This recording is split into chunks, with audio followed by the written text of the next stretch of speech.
अंतर्राष्ट्रीय योग दिवस के मौके पर योग गुरु बाबा रामदेव ने दुनिया भर में योग को लेकर हो रही जागरूकता पर संतुष्टि जाहिर की है। साथ ही योग पर अभी और काम करने की भी बात कही। न्यूज़ 18 ने योग गुरु बाबा रामदेव से बातचीत की, सुनिए क्या कहा उन्होंने।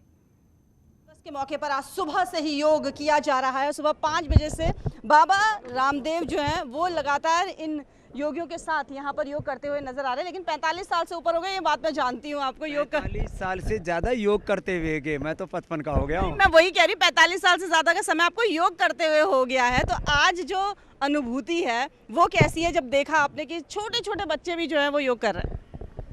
मेरा सपना है एक दिन पूरी दुनिया योग करे, और इसके पीछे कोई स्वार्थ की भावना नहीं, परमार्थ की भावना है कि सब योग करेंगे। तो देखो ऐसे बलवान बालक बनेंगे, ऐसे बच्चों का क्या कोरोना बिगाड़ेगा, क्या बीपी, क्या शुगर। ये बीमारियों का जो पूरा चक्रव्यूह है उसको तोड़ने के लिए योग का ही ब्रह्मास्त्र काम आएगा। और पतंजलि वेलनेस माने योगा फॉर वेलनेस इस बार का कॉन्सेप्ट था इंटरनेशनल योग डे का। हम पतंजलि वेलनेस के पहले 1000, फिर आने वाले 2 सालों में लगभग 10,000, और फिर पूरी दुनिया भर में करीब 1 लाख सेंटर खोलने वाले हैं। और इस योग से एक तरफ लोग रोग मुक्त होंगे, व्यसन मुक्त होंगे, सबसे बड़ी बात है उनके जीवन में कोई दुख दारिद्र्य नहीं रहेगा। योग और उद्योग करके ही तो जीवन में हम प्रगति के सोपान चढ़ते हैं। तो मैं तो सबसे कहूँगा, जो योग हम यहाँ कर रहे हैं, करवा रहे हैं, हमारे छोटे छोटे बालक, ये तो अभी तो आप देख रहे हैं अनुलोम विलोम से लेकर के क्या कठिन कठिन इन्होंने आसन किए हैं। कठिन आसन करो, पीछे से पैर उठा करके सिर पे रख देते एकदम से एक क्षण के अंदर है? कोई पूर्ण वृश्चिकासन करो, कोई पूर्ण सलभासन करो है? ये देखो जी, ये बताइए, लेकिन जब आप देखते हैं कि सेना के जवान भी जो है वो योग करते हुए नजर आ रहे हैं और आज जो दिव्य तस्वीरें दिखती है ना, तब बताइए कैसी अनुभूति हो?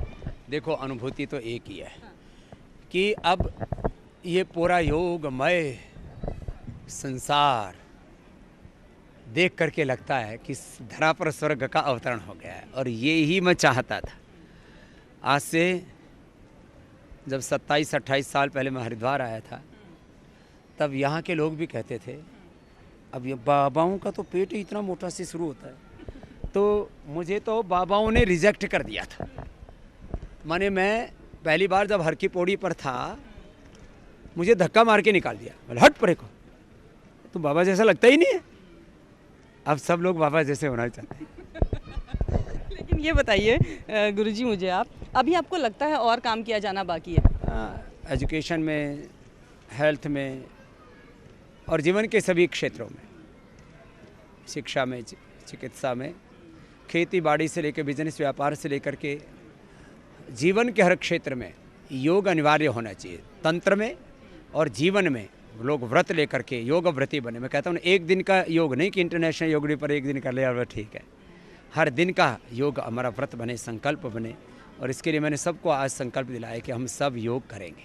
बहुत बहुत शुक्रिया हमसे बातचीत करने के लिए। अंतर्राष्ट्रीय योग दिवस के मौके पर आप सुन रहे थे बाबा रामदेव को, जिन्होंने कहा कि अभी और काम किए जाने बाकी है और मकसद यही है कि दुनिया भर में योग फैले। न्यूज़ 18 के लिए हरिद्वार से भारती सकलानी।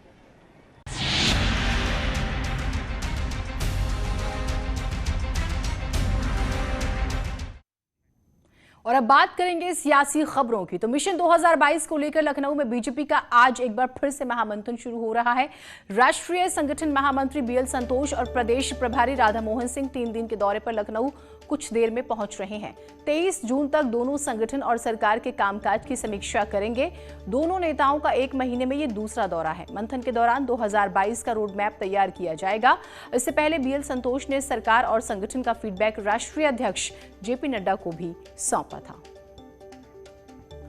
तो बेहद ही महत्वपूर्ण, देखिए 1 महीने के बीच में ये दूसरा दौरा, और सरकार और संगठन, आपने देखा कि उपाध्यक्ष बनाए गए, नई जिम्मेदारियां मिली है, मीडिया प्रभार को लेकर देखे, प्रवक्ताओं को देखे, तो हर एक स्तर पे काडर के बीच में रहना है और फिर काडर को कैसे जनता के बीच में भेजना है, हर तरह की तैयारी शुरू कर दी गई है। स्पेशली बीजेपी काफी एक्टिव मोड में नजर आ रही है।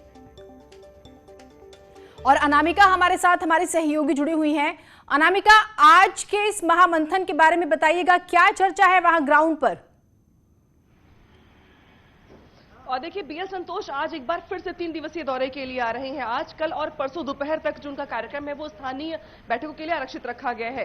उनके साथ यूपी प्रभारी राधा मोहन सिंह भी मौजूद रहेंगे, जो पिछले दौरे में भी उनके साथ तमाम बैठकों में साथ में मौजूद थे। 9:10 पर बीएल संतोष की फ्लाइट एयरपोर्ट पे आएगी। 9:40 पर बीएल संतोष पार्टी दफ्तर पे पहुंच जाएंगे। इसके बाद से शुरू हो जाएगा बैठकों का दौर। हालांकि पिछली बार जब बीएल संतोष आए थे उसके बाद बहुत सारे बदलाव भी हुए प्रदेश संगठन में। अगर बात की जाए तो मोर्चों के अध्यक्ष बनाए गए, इसके अलावा प्रवक्ताओं की टीम भी बनाई गई, इसके अलावा एके शर्मा को भी प्रदेश उपाध्यक्ष बनाया गया। यानी कि उनके पहले दौरे के बाद जिस तरीके से जो कील काटे दुरुस्त करने का काम था कम से कम प्रदेश संगठन में वो किया गया। इसी के साथ जो जिस तरीके से सेवा वाले कार्यक्रम चला रही है बीजेपी, उन्होंने उसकी भी समीक्षा की, मंत्रियों से फीडबैक भी लिया, 1-to-1 बैठकें की। और ये माना जा रहा है कि एक बार फिर से वो चूंकि 3 दिनों के लिए लखनऊ आ रहे हैं तो 2022 के चुनाव के कुछ महीने पहले से जो एक्सरसाइज है कम से कम पार्टी की वो शुरू हो गई है हर लेवल पे। और ये भी माना जा रहा है कि चूंकि इस बार वो आ रहे हैं तो प्रदेश कार्य समिति जो होने वाली इसी महीने के आखिरी में, उसमें कौन कौन से मुद्दे उठाए जाएंगे इसको भी लेकर चर्चा की जाएगी। साथ ही कुछ बड़े बदलाव की सुगबुगाहट इस बार भी है, ये माना जा रहा है ग्राउंड पर कि इस बार भी चूंकि दौरा करने आ रहे हैं वो, तो पिछली बार की तरह ही उनके जाने के बाद से कुछ बड़े बदलाव देखने को मिल सकते हैं प्रदेश संगठन में या सरकार में। ठीक है, आपसे हम अपडेट्स लेंगे जैसे जैसे मीटिंग शुरू होगी और क्या बड़ी बातें रहती है। एक छोटा सा ब्रेक ले रहे हैं, आप लोग कहीं मत जाइएगा।